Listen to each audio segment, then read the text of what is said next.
আছে, তাহলে আজকে আলোচ্য বিষয় কি? Disease of urinary.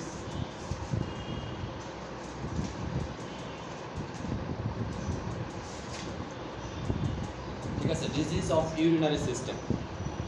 ওকে, তাহলে আমরা যদি ইউরিনারি সিস্টেমের ডিজিজ পড়ি, আমাকে মনে রাখতে হবে যখন আমরা কোনো সিস্টেম পড়েছিলাম, কি পড়েছিলাম? ওই সিস্টেম রিলেটেড কিছু ফাংশন পড়েছিলাম, তাই না? যেই সিস্টেমের কাজ এটা, এই সিস্টেমের কাজ এটা, তাহলে ওই সিস্টেমে যদি ডিজিজ হয় কি হবে? এই কাজগুলো অবশ্যই কি হবে? হ্যাম্পার হবে, এই কাজগুলো ঠিক মতো হবে না। তাহলে ইউরিনারি সিস্টেমের কাজ কি ছিল? ইউরিনারি সিস্টেমের কাজ কি ছিল? আমাদের পানি অর্থাৎ নাইট্রোজেন সমৃদ্ধ যে ফসফেট সেগুলো বের করে নিয়ে যাওয়া শরীর থেকে। কথা আমাদের দেহে, আমাদের রক্তে যে বজ্র পদার্থ এসে মিশে কোষ থেকে, ঠিক আছে, এই নাইট্রোজেন গঠিত বজ্রগুলোকে ইউরিনের মাধ্যমে দেহ থেকে বের করে দেওয়া। তাহলে যখনই আমার ইউরিনারি ট্র্যাকে কোনো সমস্যা হবে, তাহলে ইউরিনারি ট্র্যাকের মূল যে কাজ নাইট্রোজেন গঠিত বজ্র পদার্থ নিঃসরণ, তার মানে কি প্রস্রাব নিঃসরণ। এখন এই প্রস্রাব নিঃসরণ রিলেটেড প্রবলেম কি হবে? তাহলে ইউরিনারি সিস্টেমে প্রস্রাব রিলেটেড মানে কি যে সমস্যাগুলো হয় সেটা কি কম আর বেশি হবে। এখন কি টাইপের সমস্যাগুলো হয় আমরা যদি ইউরিনারি সিস্টেমকে আরেকবার দেখি, তাহলে একটু দেখেন ইউরিনারি সিস্টেমে কি ছিল? এক জোড়া কিডনি ছিল, তাই না? জি,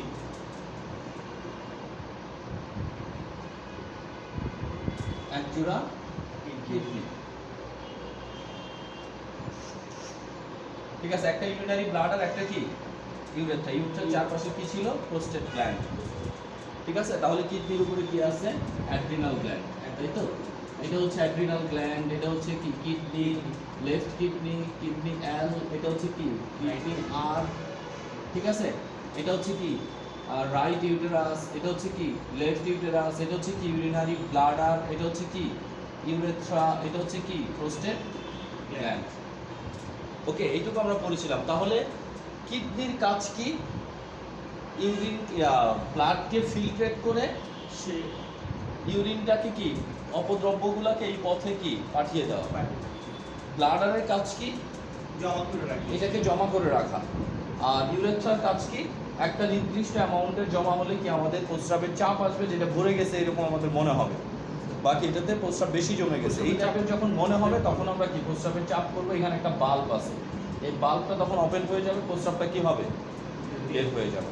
ঠিক আছে, এখন কথা হচ্ছে যদি আমরা বলি যে ইউরিনারি ট্র্যাকে প্রবলেম, তাহলে কি কি প্রবলেম হতে পারে কমনলি? সিম্পলি আমরা প্রথমে আসি হ্যামাটোমেসিস, হ্যামাচুরিয়া, হ্যামাচুরিয়া। এরপরে আসতে পারে হাইড্রোনেফ্রোসিস,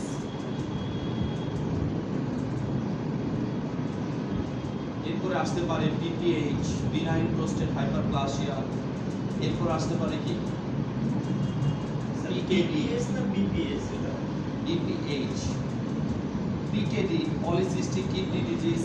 এরপরে আসতে পারে কি নেফ্রাইটিস, পাইলোনেফ্রাইটিস,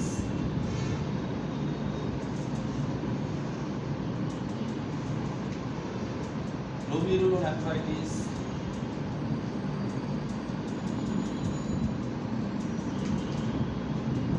ঠিক আছে, পাইলোনেফ্রাইটিস, গ্লোমেরুলোনেফ্রাইটিস। এরপরে আসতে কি সিস্টাইটিস। এরপরে আসতে পারে কি ইউরিনারি ইনকন্টিনেন্স।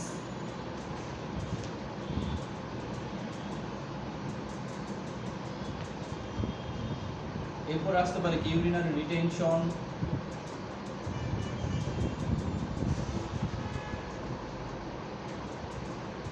এরপরে আসতে পারে কি প্রোটিন ইউরিয়া।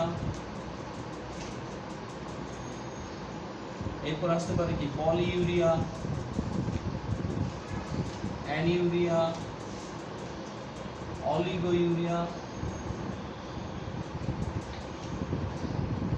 এরপর কি আসতে পারে নেফ্রোটিক সিনড্রোম।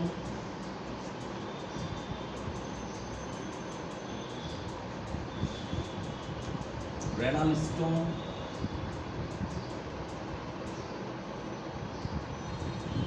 ঠিক আছে, বিভিন্ন ধরনের প্রবলেম কি আসতে পারে।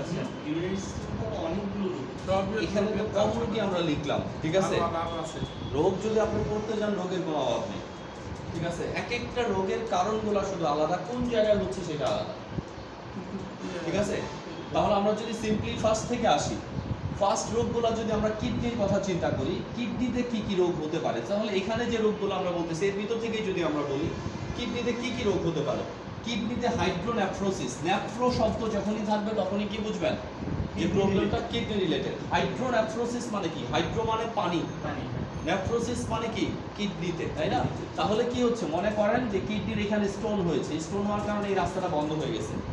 এখন রাস্তা বন্ধ হয়ে গেলে কিডনি কি করতেছে, ফিল্ট্রেশন করে তো ইউরিন তৈরি করতেছে। এখন ইউরিনটা এদিক দিয়ে কি আউটপুট হতে পারছে না, তখন কিডনিটা কি হবে, নর্মালের তুলনায় এইভাবে পানি জমে কি ফুলে যাবে। যদি কিডনি এরকম বড় হয়ে যায়, পানি জমে কি এরকম ফুলে যায়, স্বাভাবিক স্টোনটা ইয়া করে দিলে কি হবে, স্টোনটা যদি এখান থেকে আমরা ক্রাশ করে দেই তাহলে তো এটা বের হয়ে যাবে। যে কারণটা হচ্ছে সেই কারণটা দূর করলে কি বের হয়ে যাবে। কারণ এটা তো জমছে কি ফারাক্কার বাঁধের মতো, বন্ধ করে রাখছেন, এই পাশে কি জমতেছে, বাঁধটা খুলে দিলেই কি হবে, বের হয়ে যাবে ধীরে ধীরে। তাহলে এটা একটা ব্যাপার। হাইড্রোনেফ্রোসিস তাহলে কি বলবো, সিম্পলি যদি হাইড্রোনেফ্রোসিস, হাইড্রো মানে পানি, নেফ্রোসিস মানে কি কিডনি রিলেটেড। তাহলে কিডনিতে কোনো কারণে যদি পানি জমে কিডনির আকার বড় হয়ে যদি যায় সেটাকেই আমরা কি বলবো, হাইড্রোনেফ্রোসিস। তার মানে হাইড্রোনেফ্রোসিস মানে কিডনিতে পানি জমা, সহজভাবে যদি বলি। এরপরে দেখেন পিকেডি, পিকেডি মানে কি পলিসিস্টিক কিডনি ডিজিজ। সিস্ট মানে কি আমরা আগে বলি, সিস্ট আর টিউমারের মধ্যে বেসিক কিছু পার্থক্য আছে। সিস্ট মানে হচ্ছে পানি পূর্ণ পিণ্ড, ঠিক আছে, এটা একটা পিণ্ড, যে পিণ্ডের ভিতর কি আছে, ফ্লুইড আছে। ঠিক আছে, যে পিণ্ডের ভিতর কি আছে, ফ্লুইড আছে, পানি না, পানির মতো আর কি, ফ্লুইড আছে, তরল। ঠিক আছে, এটা হচ্ছে কি সিস্ট। আর টিউমার হলে কি মাসেলের মতো করে কি, এখানে কোনো ফ্লুইড না, পুরাটাই সেল, আমাদের বডির অংশ, এটা কি টিউমারের মতো হয়ে যাবে। তাহলে একটা হচ্ছে কি যে পানি পূর্ণ মানে ফ্লুইড পূর্ণ পিণ্ড, আরেকটা হচ্ছে কি একদম মাসকুলিন, আমাদের সেল দিয়ে তৈরি কি পিণ্ড। তাহলে একটা হচ্ছে টিউমার, একটা হচ্ছে কি সিস্ট। তাহলে সিস্ট যখনই থাকবে মনে রাখতে হবে, আমাদের হাতেও বিভিন্ন সময় কি মনে করেন অনেকটা এরকম হাত পুড়ে গেলে দেখছেন কি হয়, পানির দিয়ে জমে যায় না, ডাইরেক্ট এটা সিস্ট না, হ্যাঁ ঠিক আছে, চামড়া পুরো কিরকম ইয়া হয়ে যায় না, ভিতরে পানি জমে থাকে না, ঠিক আছে, এই টাইপের বাট এটা সিস্ট না। ঠিক আছে, কারণ এটা পুড়ে যাওয়ার ফলে তৈরি হয়েছে, আর সিস্ট পুড়ে যাওয়ার ফলে তৈরি হয়। ওকে, তাহলে আমরা কি বলতেছি যে সিস্ট হচ্ছে পানি। এখন কিডনির গায়ে যদি এরকম অসংখ্য সিস্ট হয়, ঠিক আছে, এরকম যদি অসংখ্য সিস্ট হয়, যে সিস্টের কারণে কি হতে পারে, কিডনি ফাংশন নষ্ট হয়ে যেতে পারে। ঠিক আছে, দেখেন আপনাদের বইয়ে একটা চিত্র দেওয়া আছে পলিসিস্টিক কিডনি ডিজিজের। হ্যাঁ হ্যাঁ, এটা একটা নর্মাল কিডনি আর এটা কি সিস্টিক কিডনি। তাহলে দেখা যাচ্ছে কি সিস্টিক কিডনিও কি রেনাল ফেলিওরের মতোই থাকতেছে, তাই না? কিডনি অধ্যায়ে প্রথম দিকে। ওকে, তাহলে এখানে আমরা কি দেখতেছি যে নর্মাল কিডনিটা কিরকম, আর যদি সিস্ট থাকে এরকম কি অসংখ্য পানিপূর্ণ কি পিণ্ড থাকে, এইগুলোকে আমরা কি বলতেছি, সিস্টিক। আর এই যে 2 নম্বর চিত্রটা দেখেন হাইড্রোনেফ্রোসিস, একটা কিডনি কি হয়ে গেছে, একটু বড় হয়ে গেছে ডিউ টু পানি জমার কারণে। ঠিক আছে, কিডনিটা একটু বড় হয়ে গেছে। ওকে, আমরা যখন ইউরিনারি সিস্টেম পড়েছিলাম তখন কিন্তু আমরা বলেছিলাম আমাদের দুইটা কিডনি কি একই লেভেলে থাকে না, আমাদের রাইট কিডনিটা কি একটু নিচের দিকে, লেফট কিডনিটা কি একটু উপরের দিকে থাকে, এরকম প্রথম চিত্রটার মতো, তাই না? কিসের জন্য, কারণ কি এই ভাষায় একটা লিভার, ঠিক আছে, একটা অল অর্গান, বড় অর্গান লিভার থাকে। ওকে, তাহলে এতটুকু ক্লিয়ার। একটা হচ্ছে হাইড্রোনেফ্রোসিস, একটা হচ্ছে পিকেডি। দেখেন এই টাইপের রোগীগুলো যদি আসে সেই ক্ষেত্রে আপনাকে বুঝতে হবে যে এই ট্রিটমেন্ট আপনার জন্য না। ঠিক আছে, রোগীকে যত তাড়াতাড়ি সম্ভব কি করতে হবে, রেফার করতে হবে। অথবা যদি আপনি দেখেন আপনার আল্ট্রাসোনোগ্রাম বা এই টাইপের রিপোর্ট যদি আপনি করতে দেন রোগীকে, করলে যদি দেখেন আপনি রোগীর যে প্রবলেম নিয়ে আপনার কাছে আসছে, আপনি আল্ট্রাসোনোগ্রাম করতে দিচ্ছেন, করার পরে যদি দেখেন হাইড্রোনেফ্রোসিস, করার পরে যদি দেখেন কি পিকেডি, পলিসিস্টিক কিডনি ডিজিজ, ঠিক আছে, তাহলে অর্থাৎ পিকেডি লেখা আছে অথবা পলিসিস্টিক কিডনি ডিজিজে লেখা আছে, তখন আপনাকে রোগটা চিনে ফেলতে হবে। চিনে কি, নেফ্রোলজিস্ট, ঠিক আছে, ইউরোলজিস্ট, বিশেষ করে নেফ্রোলজিস্টের কাছে কি যত দ্রুত সম্ভব ভালো নেফ্রোলজিস্টের কাছে রেফার করে দিতে হবে রোগীকে। ঠিক আছে, আপনার মনে রাখতে হবে আপনার লেভেল থেকে আপনি এমন কোনো কাজ করবেন না যে কাজের জন্য রোগীর জীবন কি হয়, সংশয় হয়ে যায়। ঠিক আছে, আপনার নিজের ক্ষমতা, নিজের যোগ্যতাটা কি বুঝতে হবে যে আমি কতদূর পর্যন্ত কাজ করতে পারি, এর উপরে আমি কোথায় পাঠাবো। ঠিক আছে, এইটুকু ক্ষমতা আপনার থাকতে হবে বোঝার। তা না হলে আপনি রুগীটাকে যত দেরি করাবেন তত কি হবে, অবস্থা ধীরে ধীরে খারাপ হবে। এখানে আপনি চাইলেও কি অ্যান্টিবায়োটিক দেন, এটা দেন, সেটা, চোখ বন্ধ করে আসলে বলবেন কি, দেখবেন ফার্মেসিতে যখন যাচ্ছে সাথে সাথে সেফুরক্সিম দিয়ে দিচ্ছে, ঠিক আছে, কমনলি মুখ চোখ বন্ধ করে যে সেফুরক্সিম খাওয়াকে 5 দিন। আগে দেখেন অবস্থাটা কি, সেফুরক্সিম দিয়ে দিচ্ছে, অ্যালজিন ইনজেকশন দিয়ে দিচ্ছে, এটা সেটা দিয়ে দিচ্ছে, ঠিক আছে, কিন্তু আপনি বুঝেন যে রোগটা কি হয়েছে। এখন আপনি অ্যালজিন দিলেন, তার পিকেডি হয়েছে অথবা কি হাইড্রোনেফ্রোস, কি হবে এটাতে, সাময়িক একটু ব্যথা, ঠিক আছে, আবারও ব্যথা বাড়বে, আরো বড় হচ্ছে কি খারাপ হয়ে যাবে অবস্থা। ওকে, এরপরে দেখেন নেফ্রাইটিস, কিডনি রিলেটেড ডিজিজ। আমরা বলছি যে কিডনির গঠন এবং কাজের একককে কি বলে, কিডনির গঠন এবং কাজের একককে কি বলে, কিডনির গঠন এবং কাজের একককে বলে নেফ্রন। একটা নেফ্রনের পার্ট কয়টা, কি কি? একটা নেফ্রনের দুইটা পার্ট, একটা হচ্ছে কি গ্লোমেরুলাস, আরেকটা হচ্ছে কি রেনাল টিউবুলস। আমরা এরকম করে একটা চিত্র আঁকছিলাম না, এইভাবে এরকম করে নিয়ে এরকম করে গেলাম, তাই না, এরকম করে একটা চিত্র আঁকছিলাম, 5 সেমিস্টারে পড়ছেন। নেফ্রন একটা হচ্ছে তার গ্লোমেরুলাস, আরেকটা হচ্ছে রেনাল টিউবুলস। রেনাল টিউবুলসের কতগুলো পার্ট আছে, কি নাম? রেনাল টিউবুলসের পার্টগুলো হচ্ছে কি, Bowman's capsule, proximal convoluted tubules, descending ascending loop of Henle, distal convoluted tubules, আরেকটা কি কালেক্টিং ট্রাক্ট। এখন এইগুলোরও কি প্রত্যেকটা গুরুত্বপূর্ণ কাজ আছে, তাই না? কারণ কিডনি কি করে, কিডনি রক্ত থেকে যা এক্সট্রা সব কিছু কি বের করে দেয়। এখন সব এক্সট্রা জিনিস কি ফেলে দেওয়ার জন্য না, তাই না? আপনার সব অপ্রয়োজনীয় জিনিস কি ফেলে দেওয়ার জন্য না, কিছু জিনিসই কি ফেলে দেওয়ার জন্য, কিছু জিনিস আমরা রেখে বিক্রি করলেও কি লাভ হয়, ঠিক আছে। তার মানে কি কিডনি তো সব, মানে মনে করেন এটা একটা তাক, সে গুছাচ্ছে, গুছায় যা আছে সব কি অপ্রয়োজনীয় যা আছে বাইরে, কিন্তু এই অপ্রয়োজনীয় জিনিসগুলোর ভিতরেও কি অনেকগুলো প্রয়োজনীয় জিনিস থাকবে, তাই না? একেবারে লাস্টে হবে কি উচ্ছিষ্ট অংশ। এখন প্রয়োজনীয় যেটুকু আছে, ওয়াটার আমার জন্য প্রয়োজনীয়, বিভিন্ন ভিটামিনস মিনারেল আমার জন্য প্রয়োজনীয়, তাই না? এই জিনিসগুলা কি করবে, গ্লুকোজ আমার জন্য প্রয়োজনীয়, এই জিনিসগুলা কিডনি আবার কি রিঅ্যাবজর্ব করে বডিতে পাঠায় দিবে। এই রিঅ্যাবজর্বের মাধ্যমটা হচ্ছে কি রেনাল টিউবুল, ঠিক আছে। তাহলে রেনাল টিউবুলসের কাজ হচ্ছে যে পরিমাণ প্রস্রাব বের হচ্ছে, এই প্রস্রাবের মধ্যে বা দূষিত পদার্থের মধ্যে যে ভালো উপাদানগুলো আছে, এইগুলোকে আবারও কি বিভিন্ন জায়গা থেকে বডিতে ফেরত পাঠানো। একেবারে শুধুমাত্র নাইট্রোজেন ঘটিত বজ্র পদার্থ কি এখান থেকে বের হয়ে যাবে। গ্লোমেরুলার আমরা বলছি GFS, glomerular filtration rate, GFR কাকে বলে? গ্লোমেরুলার ফিল্ট্রেশন রেট হচ্ছে কি কিডনি প্রতি মিনিটে যে পরিমাণ কি ইউরিন ফিল্ট্রেশন করে, কত ml করে? প্রায় 125 ml এর মতো ইউরিন কি করে কিডনি ফিল্টার করে। এখন কথা হচ্ছে কিডনি 125 ml এর মতো ইউরিন পার মিনিটে ফিল্টার করে। কথা হচ্ছে 2 কিডনিতে 10 লক্ষ 20 লক্ষ নেফ্রন থাকে, 20 লক্ষ নেফ্রন মিলে কি প্রতি মিনিটে কতটুকু করতেছে? 125 ml। তাহলে আমাদের মোটামুটি ভাবে 300, 400, 450 ml হলে আপনি দৌড়াদৌড়ি করবেন, 400 ml হলে দৌড়াদৌড়ি করবেন বাথরুম করার জন্য। তাহলে প্রতি মিনিটে যদি 125 হয়, ঠিক আছে, তাহলে 400 ml বা 300 ml হতে কতক্ষণ সময় লাগে? তাহলে আপনাকে প্রতি 2 মিনিট 3 মিনিট পর পরে কি প্রচন্ড চাপ নিয়ে বাথরুমে যাওয়ার কথা, ঠিক আছে। আর এত তো দ্রুত বাথরুমে যেতে পারতেন না, তাহলে আমরা কি প্রতিষ্ঠান না দিয়ে বাথরুম দিতে হতো লাইন ধরে, যে আপনি 2 মিনিট পর পর কি বাথরুমে যাবেন। অথবা কি করতে হতো, ওই যে ক্যাথেটার দেখালাম না কতদিন, ঠিক আছে, সবাইকে কি ঢোকার আগে একটা করে ক্যাথেটার পরাই দিতাম, এসে বসতেন 2-1 ঘন্টা ক্লাস করে ক্যাথেটার তুলে দিয়ে চলে যাইতেন। এটা যদি হইতো জীবন একবারে, হ্যাঁ, এইটা থেকে আপনাকে বাঁচাচ্ছে কে? এই রেনাল টিউবুলস।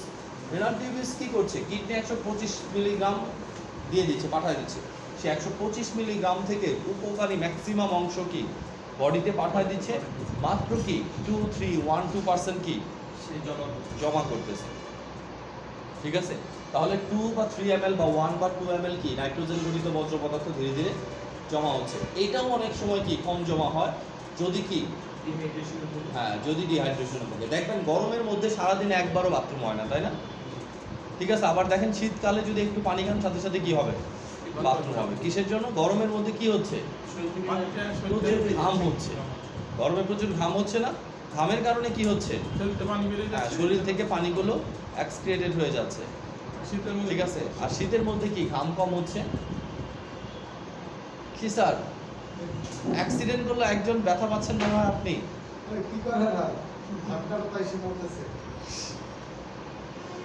আপনার হাঁটা দেখে আমার মনে হলো যে একজনের পায়ে অ্যাক্সিডেন্ট করছে আর ব্যথা। আমি যাইছি কি করা বলেন না মাশাআল্লাহ এসে করছে চাল এখন পুরো নাম হবে এখন বুঝেন যে কি পরিমাণ চাপ সহ্য করতে হবে ওকে, ঠিক আছে। তাহলে নেফ্রাইটিস হচ্ছে এই জিনিস, পাইলোনেফ্রাইটিস অর্থাৎ কি, নেফ্রন যেখানে থাকে সেখানে কিছু সেল থাকে, পিরামিডাল সেল থাকে, ঠিক আছে। অর্থাৎ নেফ্রন এবং কি, নেফ্রন এবং এর আশেপাশের টিস্যুগুলোতে যদি কোনো ইনফ্লামেশন হয় সবগুলোকে একত্রে আমরা কি বলতেছি, পাইলোনেফ্রাইটিস।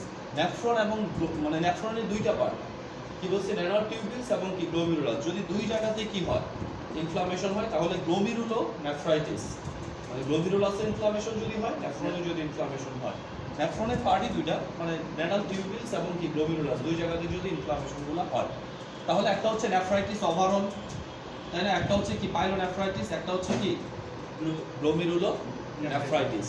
আর এটার সাথে আমরা বলতেছি নেফ্রোটিক সিনড্রোম, অর্থাৎ কি, এরকম নেফ্রাইটিস যদি কারোর থাকে তাহলে কি, যে প্রবলেমগুলো দেখা দেয় একসাথে, যে প্রবলেমগুলো অ্যারাইজ করে সবগুলো প্রবলেমকে একত্রে কি বলা হয়, নেফ্রোটিক সিনড্রোম, ঠিক আছে। এগুলো গেল কি ম্যাক্সিমামই কিডনি রিলেটেড ডিজিজ। এখন যদি আমরা করি, কিছু রোগ হতে পারে কি ইউরেটারে, তাহলে ইউরেথ্রাইটিস, ঠিক আছে। যদি ইউরেথ্রাতে ইনফ্লামেশন হয়, তাই না, ইউরেথ্রাতে কি স্টোন হতে পারে, ঠিক আছে। এরপরে কি ইউরিনারি ব্লাডার, ইউরিনারি ব্লাডারে যদি কি ইনফ্লামেশন হয়, প্রদাহ হয়, এটার নাম কি সিস্টাইটিস। তাহলে সিস্টাইটিস আমরা কাকে বলবো, ইনফ্লামেশন অফ ইউরিনারি ব্লাডার। এই ইনফ্লামেশনটা কি বিভিন্ন কারণে হতে পারে, ব্যাকটেরিয়ার কারণে হতে পারে, ভাইরাসের কারণে হতে পারে, বা অ্যাসিডিক লেভেল বেড়ে যাওয়ার কারণে হতে পারে, যে কোনো কারণে কি এটা হতে পারে, ঠিক আছে। তাহলে এটার নাম আমরা কি বলবো, ইউরিনারি ব্লাডারে যদি প্রদাহ হয় নাম কি, সিস্টাইটিস। এরপরে দেখেন বিপিএইচ, বিপিএইচ বলতে কি বোঝায়, বিনাইন প্রোস্টেট হাইপারপ্লাসিয়া। তাহলে এখানে একটা প্রোস্টেট গ্ল্যান্ড আছে, এই প্রোস্টেট গ্ল্যান্ডটা যদি নরমালি কি একটু বড় হয়ে যায়, ফুলে যায়, ঠিক আছে। এই রকম ফুলে যাওয়ার কারণে কি হবে, যখনই প্রোস্টেট গ্ল্যান্ডটা ফুলে যাবে, এটা কি হয়ে যাবে, পাতলা চিকন হয়ে যাবে, তাহলে প্রস্রাব করতে আপনার কি হবে, প্রবলেম হবে, প্রস্রাব আটকে যাবে, প্রস্রাব ক্লিয়ার হবে না, বিভিন্ন রকম প্রস্রাব রিলেটেড কি প্রবলেম হবে। এটাকে আমরা কি বলতেছি, বিনাইন, মানে কি ক্ষতিকর না। বিনাইন মানে কি, একটা ম্যালিগনেন্ট, এক ধরনের ম্যালিগনেন্ট টিউমার আছে, আবার কি বিনাইন টিউমার আছে। টিউমার দুই প্রকার বা ক্যান্সার দুই প্রকার। বিনাইন টিউমার মানে কি, একটা এক জায়গায় হয়েছে, এটা এই জায়গায় আছে, এটা সারাউন্ডিং এরিয়ার বাইরে যাচ্ছে না। আর ম্যালিগনেন্ট মানে কি, এইখান থেকে অন্য অন্য জায়গায় কি ছড়ায় পড়তেছে। ক্যান্সারটা ছিল এই জায়গায়, এখন কি সারা শরীরে ছড়ায় পড়ছে, এটা হচ্ছে কি ম্যালিগনেন্ট। তাহলে এটাকে আমরা কি বলছি, বিনাইন। রক্তের মাধ্যমে ছড়ায় যায়, ওই যে সেলগুলা কি রক্তের মধ্যে ঢুকে আরেক জায়গায় যাবে, ওইখানে গ্রো করবে, আরেক জায়গায় যাবে, ওইখানে গ্রো করবে। কাইটা ফালাই দিল তো বা নিস্তার নাই। ম্যালিগনেন্ট টিউমার হলে আর কিভাবে বাঁচানো যায়, ম্যালিগনেন্ট ক্যান্সার হলে বাঁচানো যায় না, ছড়ায় পড়ে, এটা লাংসে ছড়ায় পড়বে, হার্টে ছড়ায় পড়বে, অন্য অন্য জায়গায় কি হবে, এটা ছড়ায় পড়বে, ঠিক আছে। তাহলে আমরা কি বলতেছি, বিনাইন প্রোস্টেট হাইপারপ্লাসিয়া, তাই না। অর্থাৎ প্রোস্টেট গ্ল্যান্ড যদি কি হয়, নর্মালের তুলনায় বড় হয়ে যায়, বিভিন্ন কারণে সেটা হতে পারে, বয়সের কারণে সম্ভবত কি বেশি হয়, এটাও বয়স্ক রোগীদেরই কি কমন রোগ। যাদের বয়স 50-55 প্লাস তাদের কি বিপিএইচ হওয়ার সম্ভাবনা খুব বেশি থাকে, ওকে। স্যার এই রোগের ক্ষেত্রে প্রস্রাব করতে জ্বালা পোড়া বা প্রস্রাব চেপে আসবে, প্রস্রাবে জ্বালা পোড়া হবে, প্রস্রাব ক্লিয়ার হবে না, প্রস্রাব ফোটা হবে, বিভিন্ন রকম প্রবলেম কি এই সময় দেখা যাবে, ঠিক আছে।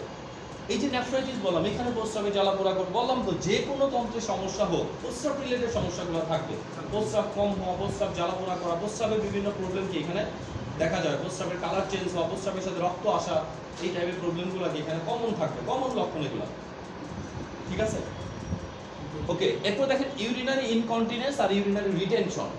ইউরিনারি ইনকন্টিনেন্স আর রিটেনশন কি, এখানে প্রবলেমই অনেকটা ধরা যায়। ইনকন্টিনেন্স মানে কি, আমরা বললাম এখানে একটা বাল্ব থাকে, এই বাল্বটাতে যদি প্যারালাইসিস হয়ে যায়, অথবা এই বাল্বটা যদি এখানে যদি কোনো পাথর দেখা যায়, ঠিক আছে, তাহলে এই বাল্ব যদি নিজের ক্ষমতা ঠিকমতো মেনটেন করতে না পারে পরিপূর্ণভাবে, তাহলে কি হবে, সারাক্ষণ করতেই থাকবে। প্রস্রাব কি ঝরতেই থাকবে ফোটায় ফোটায়। তাহলে সারাক্ষণ প্রস্রাবটাকে আটকায় রাখতে না পারা, বাথরুমে যেতে যেতে কি প্রস্রাব হয়ে যাওয়া, এই টাইপের প্রবলেমগুলোকে আমরা কি বলি? Urinary incontinence. আরেকটা হচ্ছে ইউরিনারি রিটেনশন। রিটেনশন মানে কি? এই সমস্যাটা কিসের জন্য হয়? আমরা পড়বো, এটা ভিতরে আছে, ঠিক আছে? এই সমস্যাটা হওয়ার অনেকগুলো কারণ আছে, একটা কারণ না, তবে গুরুত্বপূর্ণ একটা কারণ প্যারালাইসিস, প্যারালাইসিস। ঠিক আছে?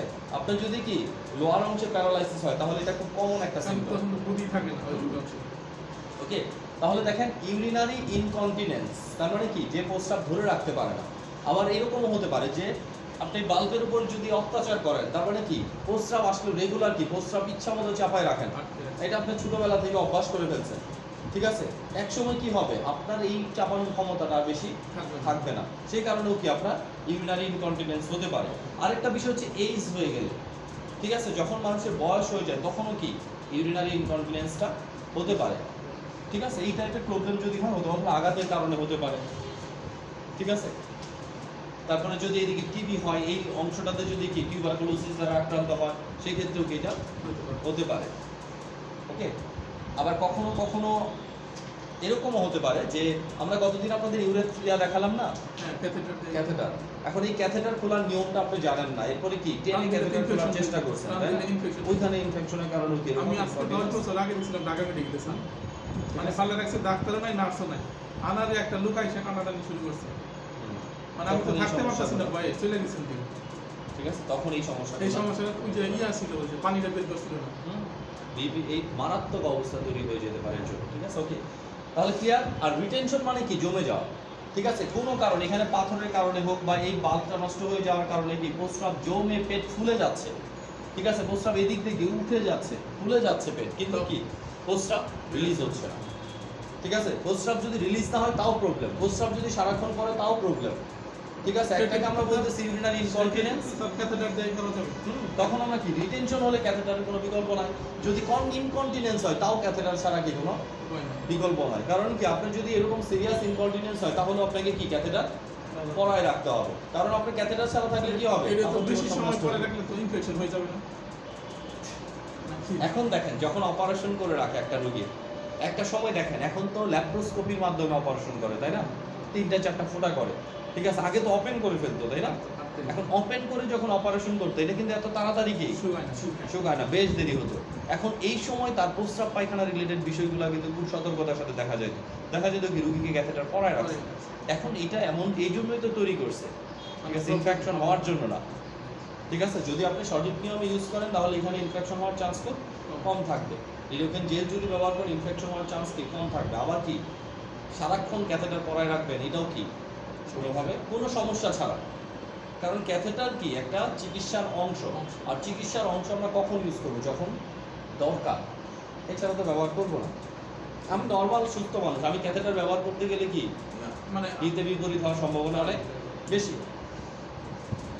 আচ্ছা প্রোটিন ইউরিয়া। আচ্ছা হ্যামাচুরিয়া। হ্যামাচুরিয়া মানে কি? এই যে প্রস্রাবটা আসতেছে, তাই না? প্রস্রাবটা, এই প্রস্রাবের সাথে বিভিন্ন জায়গা থেকে কি আসতে পারে? রক্ত আসতে পারে। যদি প্রস্রাবের সাথে রক্ত আসে, প্রস্রাবের সাথে ডাইরেক্ট, প্রস্রাবের আগে, প্রস্রাবের পরে অথবা প্রস্রাবের সাথে মিশ্রিত অবস্থায় যে কোনোভাবেই যদি রক্ত আসে, এই রক্ত প্রস্রাবের সাথে রক্ত আসাটাকে কি বলা হয়? হ্যামাচুরিয়া। যদি পায়খানা বা মলের সাথে রক্ত আসে তাকে কি বলে? পায়খানার সাথে রক্ত আসে কি বলে? এটা তো পাইলস থাকলে হয়। ইয়ে মেলাইনা। ম্যালিনা। মেলিনা। কফের সাথে রক্ত আসে কি বলে? যদি রক্তটা কফের সাথে আসে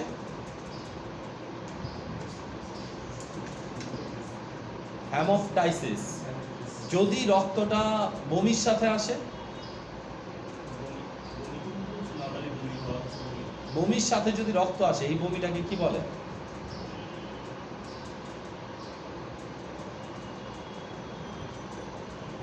হ্যামাটেমাসিস, ঠিক আছে? তাহলে এই 4টা রক্ত আসা জিনিসগুলোকে চেষ্টা করবেন মনে রাখার জন্য। প্রস্রাবের মাধ্যমে রক্ত যেতে পারে, পায়খানার মাধ্যমে রক্ত যেতে পারে, কফের মাধ্যমে রক্ত যেতে পারে, বমির মাধ্যমে রক্ত যেতে পারে, হঠাৎ করে নাক দিয়েও ব্লিডিং হতে পারে। যদি হঠাৎ করে নাক দিয়ে রক্ত পড়ে তাকে কি বলা হয়? কোনো কারণ ছাড়াই নাক দিয়ে রক্ত পড়তেছে, এটিকে কি বলে? ইপিস্ট্যাক্সিস। কি বলে? ইপিস্ট্যাক্সিস। ওকে, এখন আসেন তাহলে ইউরিনারি ইনকন্টিনেন্স তো ক্লিয়ার, ইউরিনারি রিটেনশনও ক্লিয়ার, তাই না? তাহলে প্রোটিন ইউরিয়া কি জিনিস? প্রোটিন ইউরিয়া মানে কি? যদি প্রস্রাবের প্রোটিনের অংশ বা প্রোটিনের পরিমাণ কি যে নর্মাল লেভেল থাকার কথা তার থেকে কি অনেক বেশি আছে। বেশি থাকে, এটাকে বলা হয় কি প্রোটিন ইউরিয়া। তার মানে প্রস্রাবের সাথে প্রচুর পরিমাণ কি যাচ্ছে? প্রোটিন যাচ্ছে। প্রেগন্যান্সির সময় এটা কি যদি প্রোটিন যায় তাহলে কি একলামশিয়া প্রিয়াক্লামশিয়ার ঝুঁকি থাকবে। অনেকক্ষণ যদি জার্নি করেন তাহলে কি ঝুঁকি থাকবে। যদি আপনার নেফ্রোটিক সিনড্রোম থাকে প্রস্রাবের সাথে কি প্রোটিন যেতে পারে। প্রস্রাবের সাথে প্রোটিন যাওয়া মানে আপনার কিডনি ফাংশন ভালো না।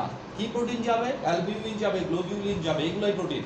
অ্যালবিউমিন গ্লোবিউলিন রেশিও কি প্রস্রাবে অনেক বেশি হবে। ওকে, সেটা তো টেস্ট করা ছাড়া কি এটা বোঝা যাবে যে হ্যাঁ, বোঝা যাবে। প্রস্তাবের সাথে protein আপনি বেশি? যদি জমায় রাখেন তাও কি নিচে তলানি বলবে। তলানি বলবে। ঠিক আছে, টেস্টের মাধ্যমে স্বাভাবিক। আপনার কাছে রুগী যখন আসবে প্রস্রাব রিলেটেড সমস্যা নিয়ে তখন ইউরিন আরএমই কমন, এটা টেস্ট করে দিয়ে দেবে। ঠিক আছে? ইউরিন আরএমইটা কি কমন, আরএমই করলেও কি প্রস্রাবে অন্য কোনো আছে কিনা এটা কি অনেকাংশে বোঝা যাবে। পাস্তেল দেখা যাবে, ইপিথেলিয়াল সেল দেখা যাবে, তাই না? ওকে, আরবিসি আছে কিনা, আরবিসি কাস্ট আছে কিনা, এগুলো দেখুন কি বোঝা যাবে। সমস্যা ওকে, তাহলে প্রোটিন ইউরিয়া গেল। এরপরে কি পলি ইউরিয়া, অ্যানিউরিয়া, অলিগো ইউরিয়া। এগুলো কি ডাইরেক্ট যে রোগ তার চেয়ে বেশি কি এটা রোগের লক্ষণ, অন্য রোগের কারণে। ঠিক আছে? পলি ইউরিয়া কি যদি 24 ঘন্টায় কি 2000 ml বাকি 2500 ml এর বেশি প্রস্রাব হয় তাহলে একদিনে 2000 ml এর বেশি ইউরিন নিঃসরণ হওয়াকে কি বলে? পলি পানি ইউরিয়া। বেশি যদি খাই ফেলি সেক্ষেত্রে এটা বেশি হবে না। নরমাল ক্ষেত্রে, ঠিক আছে? আপনি প্রতিদিন বেশি পানি খাবেন, কোন দিন বেশি পানি খাবেন আপনি? দেখেন বডি যদি পানি খেতে না চায় আপনার পানি খেতে ইচ্ছা করবে না, ঠিক আছে? আজকে অনেক গরম পড়ছে, আপনার বারবারই কি মন চাবে পানিটা খাই, একটু পানি খাই। আজকে অনেক শীত পড়ছে, আজকে বৃষ্টি বৃষ্টি লাগতেছে, ঠিক আছে? আপনারা এত পানি চাইলেও কি খাবেন না। তার মানে আপনি চাইলে যে অনেক বেশি পানি খেতে পারবেন এরকম কিছু না। আর যদি একটু বেশি পানি খান স্বাভাবিকভাবেই কি প্রস্রাব বেশি হবে। তাহলে পানি খাওয়ার ফলে প্রস্রাব হয়েছে, এটা তো একটা বিষয়। আর পানি না খাওয়ার ফলেও কি স্বাভাবিক প্রস্রাব হচ্ছে, ঠিক আছে? তাহলে পলি ইউরিয়া একদিনে যদি কি 2000 ml এর বেশি হয়। অ্যানিউরিয়া 24 ঘন্টায় যদি একেবারেই কি প্রস্রাব বন্ধ হয়ে যায়, 24 ঘন্টার মধ্যে একবারও প্রস্রাব করেন নাই, এটা কিডনি স্টোন বা এই টাইপের সমস্যার কি একটা লক্ষণ। অলিগোইউরিয়া কি যদি 300 ml এর কম হয়, 24 ঘন্টা। ঠিক আছে? 24 ঘন্টায় যদি আপনার ইউরিন আউটপুট 300 ml এর কম হয় তাকে আমরা কি বলবো? অলিগোইউরিয়া, ঠিক আছে? এই হচ্ছে কি আমার আর রেনাল স্টোন তো আমরা বুঝতেছি, তাই না? যদি আমাদের কি হয় কিডনিতে বা কিডনির কোনো ইউরিনারি সিস্টেম, কিডনির কোনো একটা জায়গায় সেখানে যেখানেই হোক, ইউরেটটা বাদ দিয়ে কিডনির কোনো একটা জায়গায় যদি কি হয় স্টোন ডেভেলপ করে, এটাকে আমরা কি বলতেছি? রেনাল স্টোন, ঠিক আছে? তাহলে এই টাইপের অনেক রোগ কি থাকতে পারে। আপনাকে রোগের কারণটা দেখে, রোগের ইয়াটা দেখে, অবস্থাটা দেখে বুঝতে হবে এটা কি আপনি পারবেন না পারবেন না। যেমন কিছু রোগ আছে আপনি চাইলে কি এটাকে মেনটেন করতে পারবেন, যেমন সিস্টাইটিস যদি আপনি ইউজ করেন তাহলে এখানে মেনটেন করা আপনার জন্য সহজ। নেফ্রাইটিস প্রাথমিকভাবে মেনটেন করা কি আপনার জন্য সহজ, ঠিক আছে? আর হেমাচুরিয়া যদি হয় আপনার কারণ বুঝলে কি, কারণ যদি সহজ সরল কারণ হয় তাহলে মেনটেন করা সহজ। আর ম্যাক্সিমাম ক্ষেত্রেই কিন্তু কি হ্যাঁ নেফ্রাইটিস, ঠিক আছে? আপনাকে অবশ্যই ভালো কোনো নেফ্রোলজিস্টের সাথে সম্পর্ক রাখতে হবে, ঠিক আছে? তাহলে কি কি কারণে হয় এই জিনিসগুলো আমাদের একটু মাথায় রাখতে হবে। আপনাদের কাজ থাকবে নেক্সট ক্লাসে ইউরিনারি সিস্টেমে যে কয়েকটা ডিজিজ আমরা এখানে বললাম, এই ডিজিজগুলোর নিচে বর্ণনা দেওয়া আছে। দেখেন 1 নম্বর দেওয়া আছে কি হেমাটোম্যাসিস, হেমাচুরিয়া, হেমাচুরিয়া ডাক দেন হেমাচুরিয়া। হেমাচুরিয়া প্রথমটা কোন দিকে যান? একদম প্রথম 1 নম্বর এটা হ্যাঁ উপরে দেখেন লেখা আছে হ্যাঁ হ্যাঁ হেমাচুরিয়া। 2 নম্বর সিস্টাইটিস, এই যে হাতের আঙ্গুলের নিচে, আঙ্গুল কোথায় ছিল তখন? এই যে আর ওইটা কি সিস্টাইটিস নাকি কি বলে ইনভেস্টিগেশনে সিস্টাইটিস দেখাই দিল। আপনার হাতের আঙ্গুল কোথায়? ওই যে কলম ধরা, হ্যাঁ ওইটার নাম নিচে দেখেন সিস্টাইটিস লেখা আছে, এটা দাগ দেন সিস্টাইটিস। এরপরে যান, এরপরে হচ্ছে নিচে দেখেন bladder control problem, bladder control problem. হ্যাঁ এখানে দুইটা আছে, একটা হচ্ছে ইউরিনারি ইনকন্টিনেন্স, ঠিক আছে? আরেকটা হচ্ছে কি ইউরিনারি রিটেনশন। যান পরের পেজে যান, ইউরিনারি রিটেনশন, ঠিক আছে? এরপরে দেওয়া আছে কি protein urea, protein urinary retention আপনার হাতের আঙুলের নিচে এই পৃষ্ঠায় না পরে না সেকেন্ড এই যে কই ওইখানে কই আছে এই পাশে আপনার হাতের নিচে প্রোটিন একদম উপরে দেওয়া albuminium urea urinary retention of urine লেখা আছে না এই যে ডিটেনশন তো এই দাগ দেন না কেন এরপরে কি প্রোটিন ইউরিয়া অথবা কি অ্যালবিউমিন আমরা বললাম না যাই অ্যালবিউমিন গ্লোবিউলিন এগুলো তাই না তাহলে অ্যালবিউমিন ইউরিয়া তো লেখা থাকবে এটাকে আমরা বলবো কি প্রোটিন ইউরিয়া এরপর দেখেন পলিইউরিয়া পলিইউরিয়া পরে যান পেজ উল্টা ক্যাপিলারি নেক্রোস লাগবে না কি এই পাশে দেখেন গ্লোমেরুলার নেফ্রাইটিস পাইলোনেফ্রাইটিস নেফ্রাইটিস ওই পাশে দেখেন নেফ্রোটিক সিনড্রোম এই যে এই পাশে পেজ অপোজিট পেজে হ্যাঁ এই রোগগুলা নেক্সট ক্লাসে পড়ে আসবে ক্লিয়ার পরে আসবেন যেটা যেটা সমস্যা ওটা নিচে দাগ দিবেন আমরা ওই সমস্যাগুলো নিয়ে কি আলোচনা করবো ওকে